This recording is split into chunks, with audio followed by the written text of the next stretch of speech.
ان سے کیا مراد ہے؟ اکثر کشمیر میں جہاد کرنے والی تنظیمیں اپنے پمفلٹ میں اس کا ذکر کرتی ہیں اور جن کا حوالہ بھی دیتی ہیں. حدیث صحیح ہے، لیکن حدیث میں اصل میں دو غزوات کو جمع کیا ہے ایک حدیث میں. اصابتان من امتی احرزہم اللہ من النار. حضور نے فرمایا میری امت کے دو لشکر، دو گروہ ایسے ہیں جن کو اللہ نے آگ سے بچا لیا ہے، آگ سے گویا کہ چھٹکارا ان کا ہو گیا ہے. اصابت تغزو الہند، ایک گروہ وہ ہوگا جو ہند پر حملہ کرے گا. واصابت تکون مع عیسیٰ ابن مریم، دوسرا گروہ وہ ہوگا جو عیسیٰ ابن مریم کے ساتھ ہو کر یہودیوں سے اور دجال کے خلاف جنگ کرے. اب ان دونوں کا ایک حدیث میں ہونا لازماً میرے نزدیک ثبوت ہے اس کا کہ یہ سائملٹینیس ہوں گے، ورنہ غزوہ ہند جو ہے وہ تو محمد ابن قاسم بھی آئے تھے، اکیلا غزوہ تو پھر وہ ہو چکا، پھر وہ حدیث کا بلچہ پورا ہو چکا، پھر اب آپ آگے اس کو کوٹ میں کیجیے. اسی طریقے سے پھر محمد غوری نے بھی حملے کیے اور محمود غزنوی نے بھی کیے. یہ ابھی 200 سال پہلے جو ہے وہ احمد شاہ ابدالی بھی آئے تھے. یہ نہیں ہے، یہ ہوگا جب اس علاقے میں انشاءاللہ پاکستان افغانستان میں وہ خلافت علی منہاج النبوہ کا نظام صحیح قائم ہو جائے گا، متمکن ہو جائے گا، پھر یہ دائیں اور بائیں شرق اور غرب میں دونوں طرف ایکسٹینشن ہوگی، اور ہند کی طرف بھی اور ادھر دوسری طرف یہ کہ یہودیوں کے، اسرائیل کے اور یہودیوں کے خلاف جنگ ہوگی. یہ ان کے بارے میں ہے، یہ نہیں ہے جو اس وقت جو ہے کشمیر میں جا کر کر رہے ہیں. یہ خامخواہ انہوں نے اپنے اوپر اس کو چشمہ کر لیا ہے. عرب جو ہے وہ اندر سے کھوکھلے ہو چکے ہیں، عیاشی میں، دولت میں، پیسے میں، دولت پیسہ عیاشی اس کی وجہ سے کھوکھلے ہوئے. یہاں میں آپ کو دو حدیثیں سنانا چاہتا ہوں.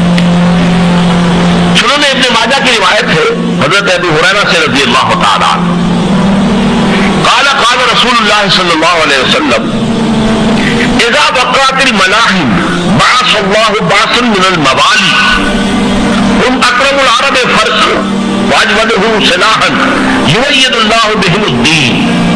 رواہ ابن ماجہ عن ابی ہریرہ رضی اللہ تعالیٰ عنہ. جب ملاحم کا دور شروع ہوگا تو اللہ تعالیٰ اٹھائے گا ایک لشکر یا لشکروں پر لشکر موالی میں سے. موالی کون؟ عربوں نے جب فتح کیا تھا اس پورے علاقے کو خلافت راشدہ کے دوران، اور پھر وہ لوگ جو ہے ایک رائے تو یہ تھی کہ غلام بنایا جائے ساری آبادیوں کو، لیکن یہ کہ حضرت عمر کا اجتہاد تھا، اس کے مطابق جو غلام نہیں بنایا گیا تو وہ موالی کی حیثیت رکھتے. عربوں میں دم نہیں ہے، موالی میں سے لشکر اٹھیں گے کہ جو در حقیقت حضرت مہدی کی حکومت کو قائم کرے گی. دوسری حدیث سنیے عن عبداللہ بن الحارث رضی اللہ تعالیٰ عنہ، اور یہ ابن ماجہ کی روایت ہے. قال رسول اللہ صلی اللہ علیہ وسلم یخرج الناس من المشرق فیوقعون للمہدی علی سلطان. لشکر نکلیں گے، لوگ آئیں گے مشرق سے اور وہ حضرت مہدی کی حکومت کو جمائیں گے اور قائم کریں گے.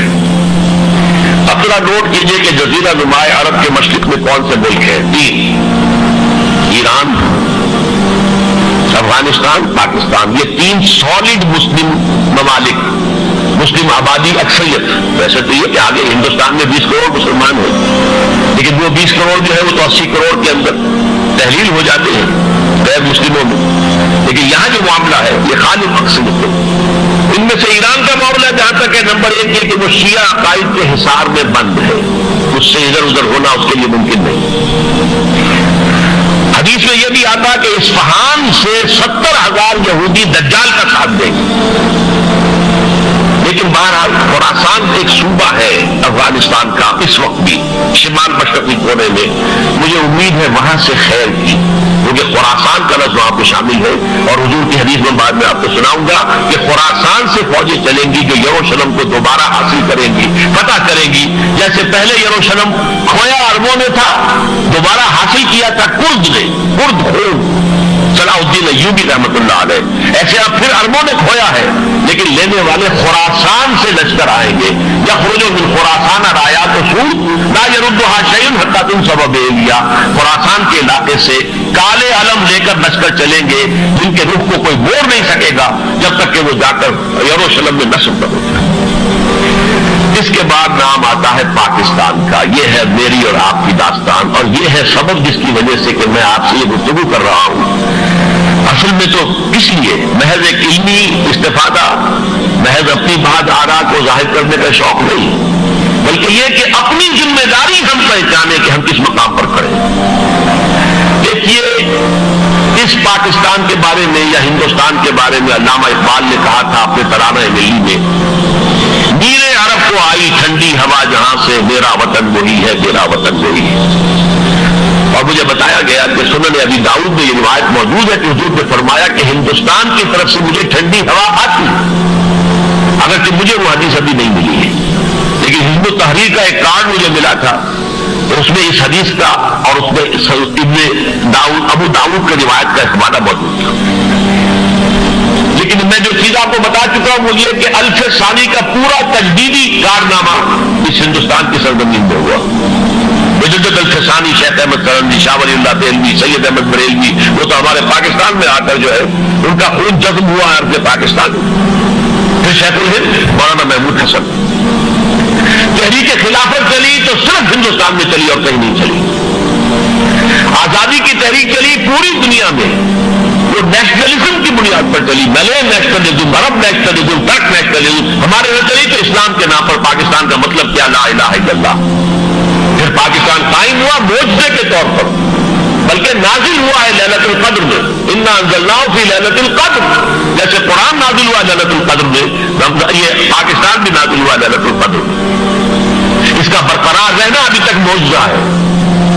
ہندو یہ سمجھتا تھا، کانگریس سمجھتی تھی کہ جھٹپٹ ختم ہو جائے گا، پھر یہ کہ اس کا قرارداد مقاصد کا پاس ہو جانا، مزید بھی اور اضافی دفعات دستور میں آ جانا، اب کمرشل انٹرسٹ کو ربا قرار دے کر حرام قرار دینا، یہ سارے لینڈ مارکس ہیں کہ جو اشارہ کر رہے ہیں کسی چیز کی طرف، معاملہ کدھر جا رہا ہے۔ پھر یہ کہ یہ جو 14ویں صدی کے مجدد تھے شیخ الہند، اس کے بعد سے کچھ ایسی شخصیتیں عظیم پیدا ہوئی ہیں ہند میں، جن کو میں سمجھتا ہوں کہ 14ویں صدی کے مجدد اور 15ویں صدی کے مجدد کے درمیان، یہ 15ویں صدی کے مجدد کی راہ کو سیدھا کرنے والے، جیسے کہ حضرت یحییٰ نے کہا تھا میں تو آنے والے کا راستہ سیدھا کر رہا ہوں، حضرت عیسیٰ کے لیے، ایسے ہی 15ویں صدی کے لیے امام مہدی کے لیے راستہ صاف کرنے والے سب سے پہلے علامہ اقبال، جنہوں نے اسلام کا تصور دین کی حیثیت سے دوبارہ زندہ کیا ہے، ورنہ اسلام ایک مذہب کی شکل اختیار کر چکا تھا۔ پھر مولانا مودودی، مولانا ابوالکلام آزاد حکومت الہیہ کے نعرے کے ساتھ میدان میں آئے۔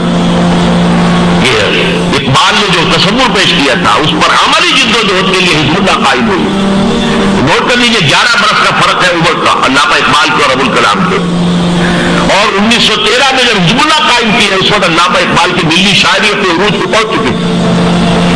کہیے کہ علامہ اقبال کے بعد تعبیر جو ہے اسلام کی وہ ابوالکلام نے کی، لیکن روایتی علماء کی شدید مخالفت کی وجہ سے وہ بدل ہو کر چھوڑ گئے، کانگریس میں شامل ہو گئے، بساط جو ہے حزب اللہ کی انہوں نے لپیٹ دی۔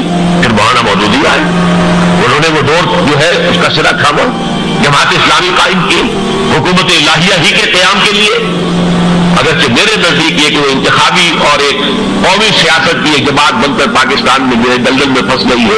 اب ہم اس کی کوشش کر رہے ہیں تنظیم اسلامی اور یہ تحریک خلافت جس کے تحت یہ جلسہ ہو رہا ہے، یہ ساری چیزیں وہ ہیں کہ آپ کو سوائے پاکستان کے اور کہیں نہیں ملیں گی۔